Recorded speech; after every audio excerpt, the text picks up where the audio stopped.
you knew this was coming. I knew this was coming. I wouldn't shut up about it. So, and for those who haven't watched my previous videos, well, the first about like talked about this. Um, this anime in particular is like the the main character is basically what I want to see more of compared to how like him and Tomoki from Heaven's Lost Property. And the anime question is like High School DXD. And before you even let's just clear some things up first off. Like you just let's look past the boobs, okay? Just and the unnecessary nudity. First off, like yes, I know the author basically joked about it and like in the night light novel he joked about it like just finding excuses to draw boobs or whatnot. But like once you look past like that, there's like a lot here that people just like to gloss over due to like, oh, it's just your typical ichi anime, like it's just so sexual and whatnot. But here we are. Granted, I'll only be talking about this. See, that's the thing here. This thing has like 3 seasons, and I basically finished the first two, and was like stopped halfway through the third season because I was trying to catch up on the light novel and basically like compare the two. Fun experience, mind you. And no, I won't be reviewing light novels. That's because just no. That's a lot more work than manga and whatnot because translations and people won't be stingy. But anyway, so I'll be covering like the first 2 seasons. So here we go. High School DXD basically starts off like with our main character. It's Issei. Issei. I was about to call him Itsuki. I was about to hurt myself even more like that. Him basically hanging out with his friends and whatnot, just being he's part of that group that's openly perverted, and basically everybody looks down on them for being that. But me, I always find it endearing for someone to be like, you know, be who they are without any like people who take pride in who they are and not afraid to show it or be looked down on by society for it. So plus for Issei for that. Him and Tonki are, like I said, get pluses for that. And it got to the point where he was end up like talk about one the girlfriend, and then get confessed by this girl, and he just like you see him just so happy and talking about it, and later down the line it's like, yeah, it was like yeah one of those too good to be true moments, and yeah he kind of dies. Well, if like yeah that happens, spoiler I guess. But anywho, he wakes up the next day, and when he asks his friends about the girl he was dating, like they have no memory of her, and he was basically confused because he's like, I know she's exists. Here's a picture of her, and whatnot, and then he gets his message to meet in like the abandoned school building, and that's what basically where the plot starts and happens. He gets introduced to the class president. Well, not the class president. Club president, Rias, and then he gets introduced to everybody else like Akane, her like who's like really second in command and childhood friend. Koroneko, who I swear to God I should have realized like what the hell she was like from that name alone because of oh god she's his underclass one of his underclassmen, and Kiba, who Issei immediately dislikes because he basically personified everything Issei is not, goody two shoes, playboy, stuff like that. So, and then he gets introduced to the fact that he died. Like the first off, the girl he was dating was actually real and an archangel in disguise, and that he died and he got reincarnated as a devil through Rias, and basically he works to serve as a devil for her and whatnot. And that's the gist of the plot. For the first part, and then in typical fashion, it's like shit gets real, get a few times, and which I swear a lot of people like to gloss over. It's it has like a light build up because Issei is like while he's doing his job, he's like really really terrible at it, and yet he's like so endearing as a character. Like people still contact him because they do the whole like have like their devils go like door to door teleport and have people sign contracts with them for them to get whatever they want, like stuff like that.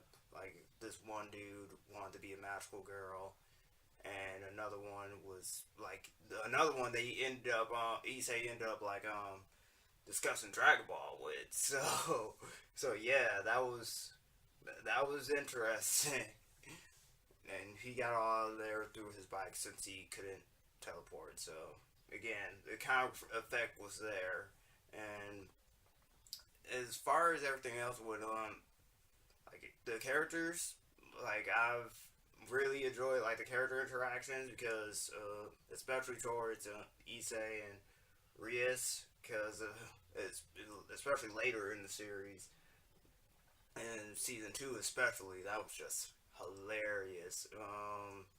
It started off with just endearment, like him holding her in like high regards, and then it just like ends up being like it developed into something more as the series went on, and even it shows in Ria's too because of how she basically sees him like just as her cute underclassman, but she later gains like a really, really protective streak with Issei, and it showed way more. And Kane too, she season two of Kane, I swear to God, just don't look at me like that. I'm totally not biased towards Akane because she could use thunder, or the fact that she was willing to be her own girl number three. Nope, not at all. Not biased towards her at all. Anyway, Kiba, he like I said, like initially like he's as he described him as, and you see him, but as the series went on, he got his own arc to talk about. His That's another thing. Him, Rias, Akane, Aisha, um, Koroneko all had like their own, and Issei, they all had their own like individual arcs that helped develop them as characters. Kivas came in like season two, and it my God, he really emo there. He was basically like I want revenge and whatnot, and because of what happened in the experiment he was part of, and like he grows from that. He lets it be. He moves on from it, and at the end of the thing that made this like even sweeter, the payoff was sweeter was in the light novel, like him and Issei, they end up singing like the theme song to Dragon Ball Dragon Ball Z. They end up singing Shala Head Shala. So yeah, that's that was their relationship. Like at the climax of like season one, that he basically told if he told Koroneko and Kiba like if they made it out, it's just call him senpai because they didn't call him that. You know, like Koroneko just didn't respect him, and Season 3, she got her arc, what her coming to terms of like being who she is, like a cat girl, if that wasn't obvious. Oh god, I missed season 3. There we there we go. And as more characters got introduced, like you can see like they're not just there for like Issei's benefit because they literally have their own things to deal with, and they go about it like the entire time. Like I know I mentioned like Kiba's and Korneko's arc. Akane's was she had daddy issues, so she didn't want to be compared to her dad because of how she was. Because her, I'm not gonna spoil that. So yeah, I'm just gonna leave Kane's out there. You thought I just spoiled the other two, but still. Um, and also Miss Aisha, she showed up like at the like near the end of season one, and her thing was basically she could heal like any wound or whatnot, and it basically was it was I don't know. It was just obvious like she was gonna join them, be their healer and whatnot.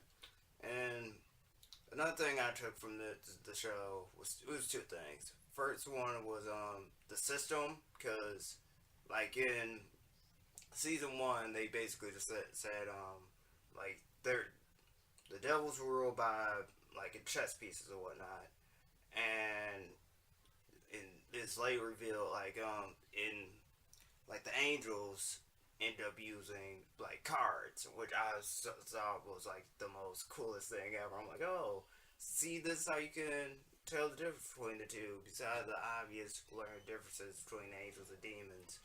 And the harem aspect, that was also something that I swear a lot of people like to gloss over, like just oh my gosh, just her. I'm like, no, we aren't doing the whole like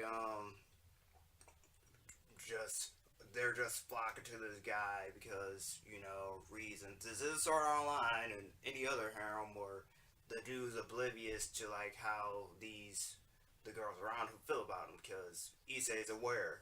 Like that's the thing. Issei's aware, and that's basically his end goal. That's what he said when he first joined up with them.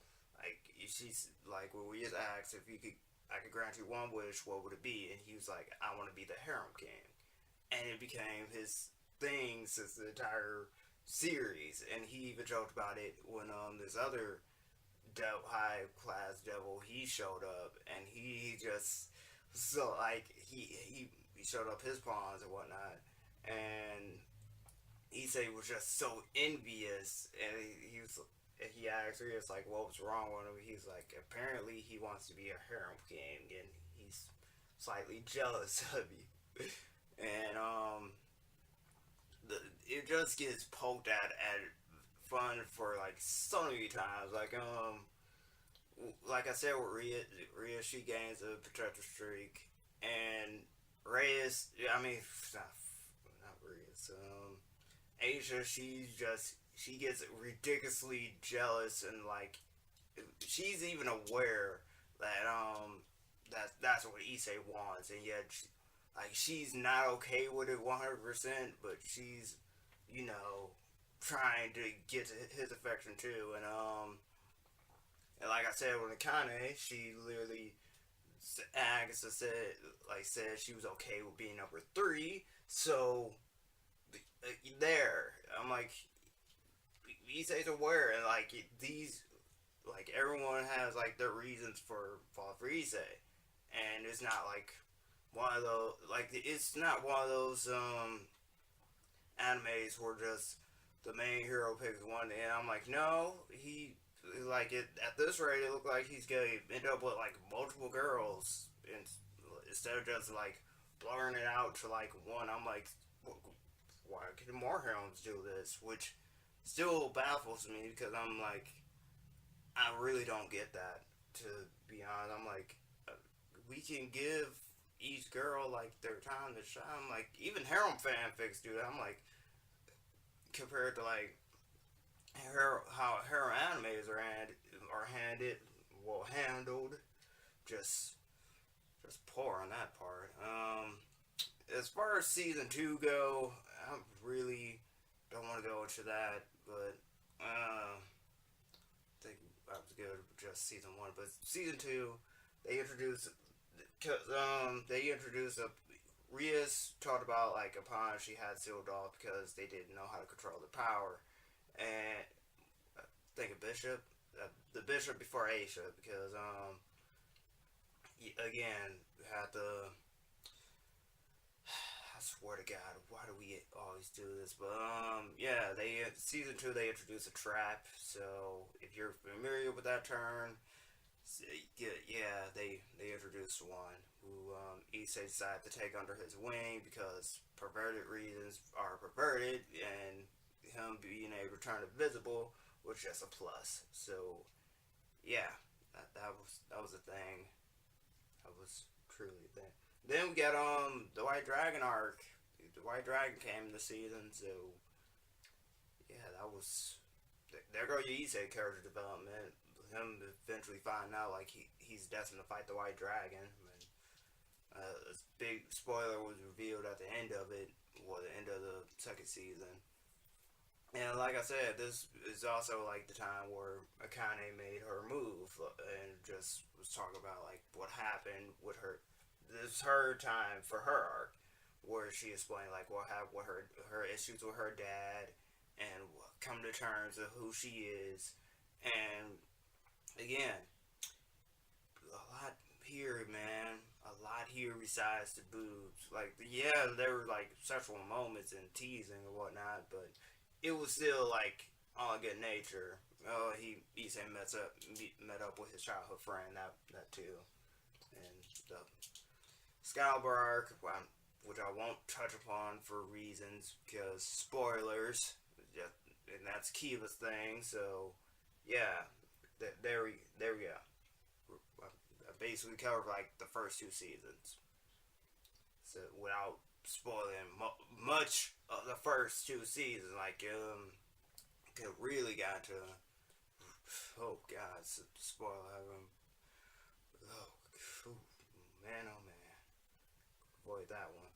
But anyway, like this has to be like one of my favorite harem animes because like have lost property. They had their mix of like light moments, their perverted moments, and their dark moments. Like this series goes dark. I swear to God, why does no one mention when this series went dark? Like it happened in season one, happened in season two, it happened in season three. I'm like, we just see boobs and like just pass it off like oh it's just sad that nothing happens there. Like Heaven's Lost Property. Like look at that and tell me if nothing dark will ever happen. Do you if you don't think anything dark will happen with just a picture of them all smiles and rainbows? Because dark shit happens. Like oh god, I'm nope not going there. I did a review of this already. That's all I'm saying on it. Just anyway, don't pass this off just because like it looks highly perverted and that the anime added some scenes that should be added, but I'm not too picky on anime adaptations, especially when they're based on light novels. My God, light novels. But if you, I recommend it. If you just go in with an open mind, okay? Because some people just like to pass it off on like a first look and not look back at it. So again, open interpret it as you will. This just like my Heaven's Lost Property review and my other reviews. Like if you're into this type of thing, like I'd suggest you like get into it, like watch it, watch the first episode to see how you feel about it, and if you like it, what you see from it, just continue on. And if it's not something you into, like just give it a try. Or read the light novels. That's another thing I can recommend.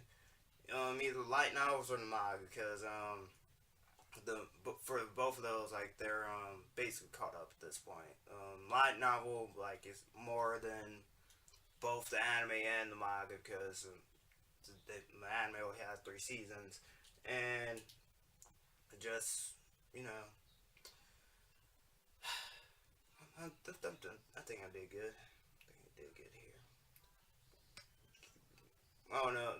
Oh god, I gotta talk about that next. But anyway, I'm done here, guys. Thanks for watching. Keep it classy, and I'll see you guys next week.